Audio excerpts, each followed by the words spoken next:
Hello बच्चों, मैं गायत्री दीदी आप लोगों के लिए हम सब सुमन एक उपवन है इस पाठ का प्रश्न उत्तर लेकर आई हूँ। पिछले वीडियो में आप लोगों ने हम सब सुमन एक उपवन के ये बाल कविता पढ़ी, उसके अर्थ जाने। आज मैं उनसे संबंधित प्रश्न उत्तर आपको बताऊंगी। तो चलिए, सबसे पहले हम लोग कहाँ पर आते हैं, बातचीत कीजिए। देखिए यहाँ क्या है, बातचीत कीजिए। बातचीत करना समझते हैं, गप करना। तो चलिए हम लोग भी बात करते हैं। इस कविता में सुमन और उपवन किसे कहा गया है? पाठ तो आप लोग पढ़ चुके हैं और पाठ में मैं बताई भी हूँ। सुमन का अर्थ क्या होता है, आप लोग में से किसी को याद है? हाँ चलिए ठीक है, मैं फिर से एक बार बता देती हूँ। सुमन का अर्थ होता है फूल, और उपवन किसे कहा गया है? बगीचा को। तो उपवन और सुमन, इन दोनों का कोई संबंध है कि नहीं आपस में? बहुत गहरा संबंध है, क्योंकि सुमन यानी फूल। फूल कहाँ खिलते हैं? उपवन में, यानी बगीचे में। तो सुमन जो है वो उपवन में खिलते हैं, और उपवन की सारी शोभा सुमन से ही है ना। और सुमन को कहाँ खिलने का मौका मिलता है? उपवन में। इसलिए इन दोनों का आपस में बहुत संबंध है। तो हम लोग इसको जान गए ना कि सुमन को और हम लोग क्या कहते हैं? फूल। सुमन का और भी कोई शब्द है क्या, आप लोग जानते हैं? अच्छा ठीक है, मैं बताती हूँ। सुमन को और पुष्प कहते हैं, प्रसून कहते हैं, कुसुम कहते हैं।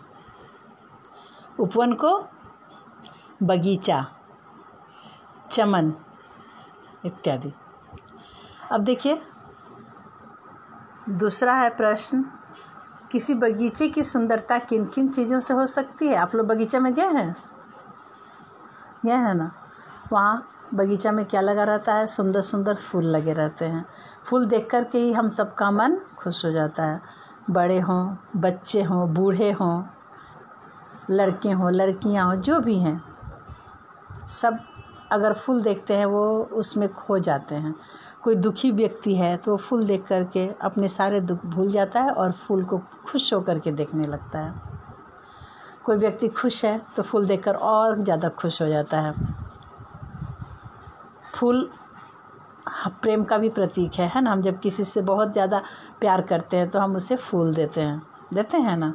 आप अपनी टीचर्स को भी फूल देते होंगे। पूजा करते हैं तो हम लोग उसमें फूल चढ़ाते हैं। क्यों चाहते हैं? क्योंकि हम भगवान से प्रेम करते हैं, इसलिए हम भगवान को फूल अर्पित करते हैं। तो फूल से किसकी सुंदरता बढ़ती है? उपवन की सुंदरता बढ़ती है।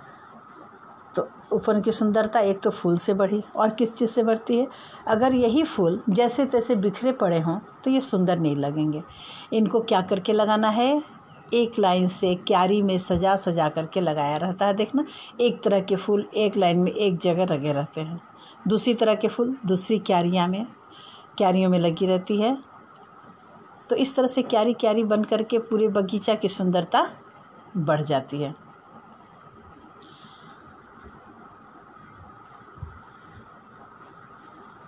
तीसरा है, हमारे देश के लोगों में खान पान, पहनावा आदि में भिन्नताएं हैं। इसमें और क्या क्या भिन्नताएं हैं?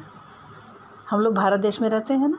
भारत देश की सबसे बड़ी विशेषता है कि यहाँ हर धर्म के लोग रहते हैं, हर जाति के लोग रहते हैं। फिर भी किसी को ये बाध्यता नहीं है कि वो इस धर्म को माने या इस जाति को ही स्वीकार करें। ऐसा कुछ नहीं है। भारत में हिंदू धर्म के लोग हैं, वो अपना धर्म को मानते हुए मंदिर में जाते हैं, पूजा करते हैं। घर में भी अपने धर्म को मानते हुए अपने हिसाब से पूजा पाठ करते हैं। अपनी रीति के अनुसार वो पूजा पाठ करते हैं, शादी ब्याह करते हैं। यानी हिंदू धर्म जो भी है वो अपना हिंदू धर्म की रीति से, जैसे उनके यहाँ परंपरा से चली आ रही है, उस तरह से अपना कार्य करते हैं। उसी तरह मुस्लिम भाई लोग हैं। हिंदू लोग देखो, होली, दशहरा, दिवाली, छठ, ये सब त्यौहार मनाते हैं। उसी प्रकार से मुस्लिम भाई लोग ईद मनाते हैं, बकरीद मनाते हैं, मुहर्रम मनाते हैं। तो इस तरह से वो लोग भी अपना नमाज़ पढ़ने के लिए कहाँ जाते हैं? मस्जिद जाते हैं। ईद के दिन तो वो लोग ईदगाह जाते हैं, बाकी दिन ये लोग कहाँ जाते हैं? मस्जिद जाते हैं। और ईदगाह की बात आई तो मैं आपको बता दूं, इस किताब में हम लोग ईदगाह पाठ भी पढ़ेंगे। भाषांजलि में एक पाठ है ईदगाह, ये प्रेमचंद की कहानी है, उस पर भी हम लोग चर्चा करेंगे, है ना। बहुत ही अच्छी कहानी है, मैं आप लोगों को अच्छे से बताऊंगी उसे भी। तो विभिन्न धर्म के लोग रहते हैं, अपने अपने हिसाब से वो लोग रीति रिवाज के अनुसार अपना जीवन यापन करते हैं। सिख भाई हैं, उनके लिए गुरुद्वारा बना हुआ है, वो एक गुरुद्वारे में जाते हैं और कीर्तन करते हैं। उसी तरह से ईसाई भाई लोग हैं, वो लोग क्या करते हैं? चर्च जाते हैं, चर्च जा कर के यीशु प्रेयर करते हैं। जैन लोग हैं, बौद्ध लोग हैं, सभी लोग अपने अपने हिसाब से धर्म को मानते हैं। तो धर्म के लेकर के विभिन्नताएं हैं हमारे देश में, लेकिन फिर भी हम लोग क्या है? सब एक हैं। और देखो, अलग अलग जगह के लोग, अलग अलग राज्य के लोग अलग अलग तरह के खाना खाते हैं, अलग अलग त्योहार मनाते हैं। जैसे यहाँ हम लोग अभी रांची में रह रहे हैं, ठीक है, तो यहाँ पे होली, दशहरा, दिवाली, छठ, ये सब त्यौहार मनाते हैं ना। ईद भी मनती है यहाँ पे, गुरु पर्व मनता है। उसी तरह से दूसरे राज्यों में, कई राज्यों में पोंगल का पर्व मनाया जाता है, ओणम पर्व मनाया जाता है, लोहड़ी मनाई जाती है।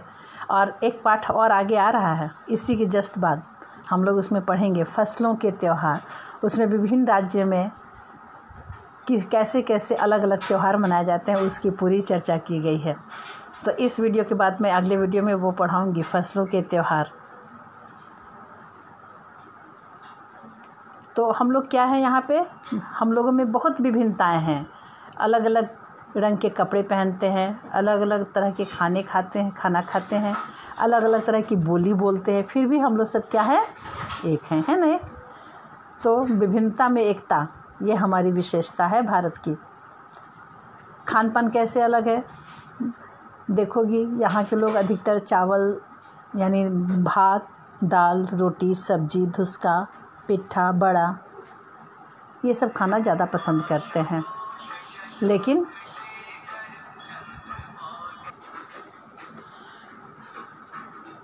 पहनावा भी सबका अलग है। कहीं कहीं के लोग धोती कुर्ता पहनते हैं, कोई कुर्ता पैजामा पहनते हैं, कहीं लहंगा चुन्नी पहनी जाती है, कहीं सलवार सूट, कहीं हाफ पैंट शर्ट, है ना। तो सबके पहनावे भी अलग अलग हैं।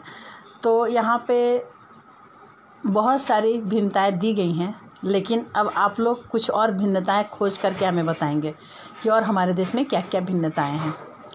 फिर अगला प्रश्न है, हमारे देश के लोग कई मामलों में अलग अलग हैं, इसके बावजूद ये किस प्रकार से एक हैं?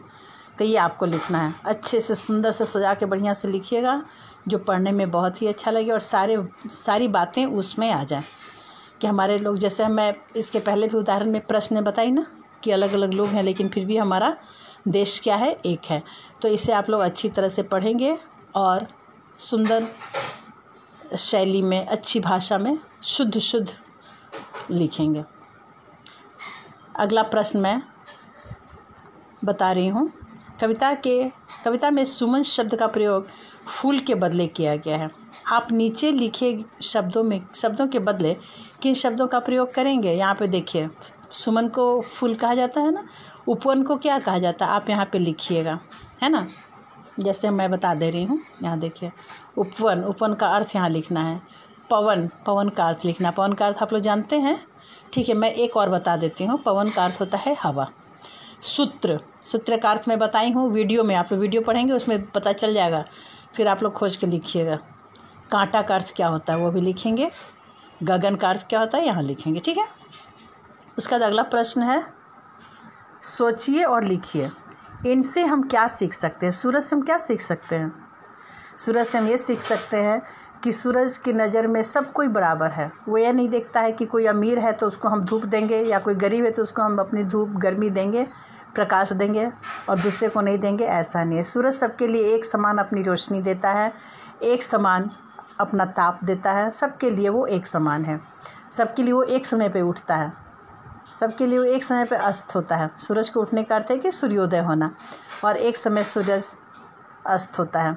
वो कोई भी भेदभाव नहीं करता है। तो हमें ये सीखना चाहिए कि सूरज से हम ये सीखते हैं कि हम किसी के साथ भेदभाव नहीं करें, कोई अच्छा हो या बुरा हो, लेकिन हमें अपना व्यवहार सबके साथ एक जैसा करना चाहिए। माली से हम क्या सीखते हैं? माली अपना पूरा मन लगाकर पूरी तन्मयता के साथ फूलों की सेवा करता है, उनकी देखभाल करता है। जब फूल खिलते हैं तो माली बहुत खुश होता है। तो उस तरह से हमें सीखना चाहिए कि हम भी बहुत तन मन धन से अपने बगीचे को सजाना सीखें, यानी अपने घर को सजाना सीखें, सबके साथ अच्छा व्यवहार करना सीखें। फूल से, अब ये आप लोग लिखिएगा, फूल से, पवन से और कांटों से क्या सीखते हैं, ये आप लोग यहाँ सोच सोच कर लिखिएगा। अगले वीडियो में फसलों का त्योहार पाठ पढ़ाऊँगी, नहीं उससे भी पहले मैं और प्रश्न है वो बताऊँगी। धन्यवाद बच्चों, बाय बाय।